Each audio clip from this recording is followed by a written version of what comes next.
प्रियंका गांधी हरियाणा में पूरी कांग्रेस बदलने जा रही है। सवाल तो यह भी है कि क्या हरियाणा में भूपेंद्र हुड्डा की छुट्टी होने जा रही है। आखिर इंदिरा वाले तेवर में प्रियंका गांधी क्यों दिखाई दे रही है और क्या प्रियंका की पहली नजर हरियाणा पर ही पड़ी है। दोस्तों 36 घंटे में ऐसा क्या हो गया कि हरियाणा की कांग्रेस पार्टी इकाई को लेकर के प्रियंका और राहुल ने एक झटके में अपना एक्शन दिखाना शुरू कर दिया। आखिर दिल्ली में हरियाणा को लेकर के जो महत्वपूर्ण बैठक कांग्रेस की हो रही है, उस बैठक में वो कौन से फैसले हैं जिसकी बुनियाद पर हरियाणा की पूरी कांग्रेस इकाई बदलने की तैयारी है। आखिर 4 महीने चुनावी नतीजे आए हो गए, लेकिन अब भी हरियाणा में उहापोह की स्थिति बरकरार है। आखिर हरियाणा में कांग्रेस का अगला प्रदेश अध्यक्ष अभी तक क्यों नहीं चुना गया और हरियाणा कांग्रेस में जिला अध्यक्षों की नियुक्ति 12 सालों से क्यों नहीं हुई, जबकि अभी तक 4 महीने हो चुके हैं। विधानसभा के नतीजे आए 4 महीने बीत चुके हैं, लेकिन अभी तक नेता प्रतिपक्ष तक कांग्रेस पार्टी नहीं चुन पाई। क्या इन सब चीजों के पीछे भूपेंद्र हुड्डा और कुमारी सैलजा, दीपक बावरिया या इन सब की कोई राजनीति है जिसको प्रियंका गांधी और राहुल गांधी मिलकर धराशाही करने जा रहे हैं। दोस्तों, जिस अंदाज में आपने देखा कि हरियाणा से लेकर महाराष्ट्र और फिर दिल्ली में कांग्रेस पार्टी का जो परफॉर्मेंस रहा, जो नतीजे रहे, अगर आप दिल्ली छोड़ दें, क्योंकि आप दिल्ली को कह सकते हैं कि 2% कांग्रेस पार्टी ने वोट शेयर गेन किया, लेकिन हासिल क्या किया, यह सवाल अभी भी बरकरार है। 3 चुनाव से वही शून्य, वही गोला मिला और ऐसी स्थिति में कांग्रेस के मठाधीश ही, जिनकी प्रदेश कांग्रेस में अच्छी खासी कुर्सी ताजपोशी रही, कई सालों से प्रदेश की कमान मिलती रही, यहां तक कि प्रदेश कांग्रेस के भीतर तमाम फैसले भी लेते रहे, लेकिन इन सब के बावजूद कांग्रेस को नुकसान पहुंचाने की कोशिश करते हुए वही लोग कई बार पकड़े गए। कई बार प्रियंका, राहुल ने उनकी गलतियों को दरकिनार किया, लेकिन अब कांग्रेस उनकी बड़ी बड़ी गलतियों को दरकिनार करने के मूड में कतई नहीं है। आप सोचिए, हरियाणा विधानसभा चुनाव हुए 4 महीने बीत चुके हैं, नतीजे आए, बीजेपी की सरकार बनी, 4 महीने से ज्यादा का वक्त हो गया है, लेकिन हरियाणा विधानसभा के अंदर अभी तक नेता प्रतिपक्ष की नियुक्ति नहीं की गई। अभी तक कांग्रेस का नेता प्रतिपक्ष कौन होगा, इस पर सहमति नहीं बनी और प्रदेश कांग्रेस में कलेश ही कलेश पैदा कर दिया। कांग्रेस पार्टी के अंदर ऐसा लग रहा है जैसे कि मुख्यमंत्री बनने की बारी हो, और दूसरी तरफ 12 साल हो चुके हैं, जिलों के स्तर पर जो पद भरे जाने थे, जिला अध्यक्षों की जो नियुक्ति होनी थी, अभी तक नहीं हो पाई। दीपक बावरिया का इस्तीफा जरूर हुआ हरियाणा विधानसभा चुनाव के नतीजे आने के बाद में, लेकिन अभी तक दीपक के उस इस्तीफे के बाद क्या बीके हरिप्रसाद, जो हरियाणा के इंचार्ज प्रभारी बनाए गए, अभी तक उन्होंने कोई कदम उठाया? अभी तक हरियाणा में कांग्रेस की हार के असली कारण क्या रहे, क्या अभी तक वो पता चल पाए? जाहिर है नहीं पता लगा पाए। तो दोस्तों, प्रियंका और राहुल को लेकर ऐसी खबरें हैं कि प्रियंका और राहुल गांधी ने यह सोचकर कोर कमेटी का गठन किया था जो हरियाणा के सही बुनियादी और उन पिन पॉइंट चीजों को निकाल करके बाहर लाए। और इसलिए जब दीपक बावरिया को हरियाणा के प्रभारी के तौर पर से हटाया गया, तो फिर उनकी जगह बीके हरिप्रसाद को लाया गया। बीके हरिप्रसाद जो कि अब कुछ करने के मोड में हैं। बीके हरिप्रसाद की 5 मार्च को एक महत्वपूर्ण बैठक दिल्ली के अंदर राहुल गांधी और प्रियंका के निर्देश में हुई, और इस बैठक में जो हुआ सो हुआ, लेकिन इस बैठक से अलग प्रियंका और राहुल गांधी अपनी एक बैठक, अपना एक मंथन कर रहे हैं। क्योंकि दोस्तों, देश की राजधानी दिल्ली कांग्रेस पार्टी 3 बार से लगातार गंवा रही है। देश की राजधानी दिल्ली के बराबर में हरियाणा कांग्रेस पार्टी 3 बार से लगातार हार रही है।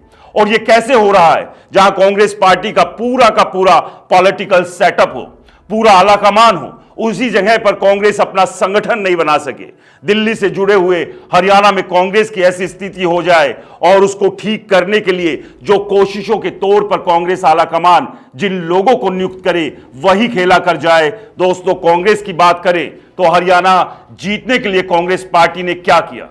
हरियाणा जीतने के लिए कांग्रेस पार्टी इंतजार करती रही कि बीजेपी से वहां की जनता नाराज होकर के खुद ब खुद कांग्रेस की झोली में वोट डाल देगी। यही स्थिति हरियाणा में दिख रही थी और मतदान से पहले या फिर चुनाव के नतीजे आने से पहले इसी मनोहर कहानियों में उलझी थी। मन ही मन लड्डू फूट रहे थे, जैसे लक्की ड्रॉ का फॉर्म भरा हो और लॉटरी निकलने ही वाली हो। ऐसी ही उम्मीद में कांग्रेस के लोग थे भी कि साहब स्थिति तो बदल चुकी है, लेकिन आंखें तो खुली नतीजे वाले दिन। अब जरा सोचिए, हरियाणा के अंदर 12 सालों से आप जिला अध्यक्षों की नियुक्ति क्यों नहीं कर पाए? क्या 12 सालों से संगठन आपका हरियाणा में कहां तैर रहा है आपको पता नहीं था? हरियाणा कांग्रेस को कुछ खबर ही नहीं थी। चुनाव के ठीक वक्त में, चुनाव के बीच में कुमारी शैलजा और भूपेंद्र सिंह हुड्डा आपस में लड़ते हैं और मुंह फुलाकर बैठ जाते हैं। कुमारी शैलजा की दलित वर्सेस जाटों की लड़ाई शुरू हो जाती है। दलित और जाट के बीच में बांट दिया जाता है और नतीजा यह होता है कि बीजेपी ने एक ऐसा मास्टर स्ट्रोक खेला जिसमें नॉन जाट वोटर इकट्ठा होकर के बीजेपी के पक्ष में चले गए। और उसी की एक कड़ी के तौर पर कुमारी शैलजा की लड़ाई जब भूपेंद्र हुड्डा से बढ़ी थी तो उस बीजेपी के एक नेता ने कहा था कि कुमारी शैलजा आ जाए तो बीजेपी में उनका स्वागत है। क्या इन स्थितियों को पहचानने के लिए, समझने के लिए हरियाणा कांग्रेस पार्टी के जो जिम्मेदार लोग बैठे हुए थे या कहें बैठे हुए हैं, उनको यह बात समझ में नहीं आई? हालांकि आला कमान भी निष्क्रिय था, उसे डैमेज को कंट्रोल करने को लेकर असफल रहा। कांग्रेस पार्टी ने क्या किया? आरोप लगा दीपक बावरिया पर। दीपक बावरिया से इस्तीफा ले लिया। दीपक प्रभारी थे हरियाणा के, लेकिन दीपक बावरिया ने दरअसल दीपक हुड्डा से एक दुश्मनी मोल ली। उन्होंने कहा कि हुड्डा साहब ने अपने चहेतों को, अपने लोगों को टिकट दिलवाने के लिए सारी जोर आजमाइश कर दी और इसलिए उनके लाए गए लोग चुनाव हार गए। दीपक बावरिया के इन आरोपों के बाद भूपेंद्र हुड्डा एक्टिव हो गए और करीब 20 से 25 विधायकों के समर्थन के साथ अपना शक्ति प्रदर्शन कर डाला कि साहब नेता प्रतिपक्ष विधानसभा के अंदर तो मैं ही बनूंगा। और नतीजा क्या हुआ? नतीजा यह हुआ कि भूपेंद्र हुड्डा के सामने दीपक बावरिया कमजोर पड़ गए।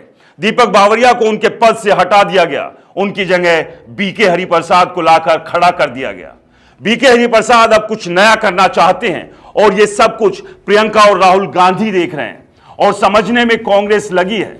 दोस्तों, आपको याद है कैसे कैसे आरएसएस के गढ़ मुख्यालय नागपुर में प्रियंका और राहुल गांधी ने एक झटके में 60 कांग्रेसियों को साइडलाइन कर दिया था, बाहर का रास्ता दिखा दिया था। आपको याद है किस तरीके से महाराष्ट्र और गुजरात में किस तरीके से एक झटके में एक ऐसी सर्जरी की गई थी जिसमें कई सारे कांग्रेसी जो लंबे अरसे से अपनी पोजीशन पर बने हुए मलाई काट रहे थे, वो साइडलाइन हो गए।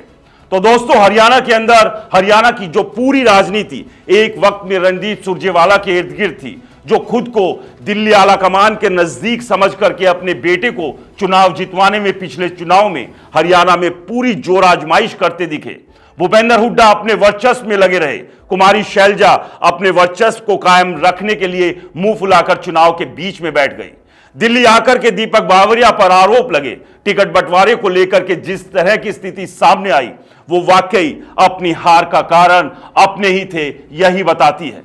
तो ऐसी स्थिति में प्रियंका और राहुल ने इस बीच में खुफिया तंत्र का प्रयोग करते हुए जमीनी रिपोर्ट और हकीकत निकलवाई और ऐसे में कहा यह जा रहा है कि बहुत सारे लोग ये कह रहे हैं कि भूपेंद्र हुड्डा की छुट्टी हो सकती है।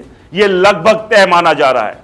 हरियाणा कांग्रेस के एक्टिव सीट से, एक्टिव पोजीशन और कुर्सी से उनको या तो केंद्रीय कांग्रेस में लाया जा सकता है या तो फिर किसी और जगह फिट किया जा सकता है। और भूपेंद्र हुड्डा के साथ साथ में रणदीप सुरजेवाला चूंकि पहले से दिल्ली में पैठ बनाए बैठे हुए हैं, कुमारी शैलजा सिर्फ दलित चेहरा होने की वजह से है, सिर्फ दलित चेहरा लेकर के कांग्रेस के बड़े पदों पर मलाईदार जगह को घेरे रखी हैं और शायद कुमारी शैलजा के खिलाफ भी कोई बड़ी कार्रवाई होने जा रही है।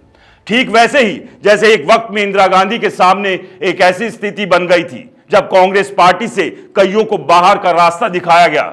गुटबाजी ऐसी हो गई थी कि इंदिरा के ही खिलाफ हो गए थे कुछ नेता, तो इंदिरा ने एक ऐसी सर्जरी की थी, एक पूरी नई कांग्रेस खड़ी कर दी थी।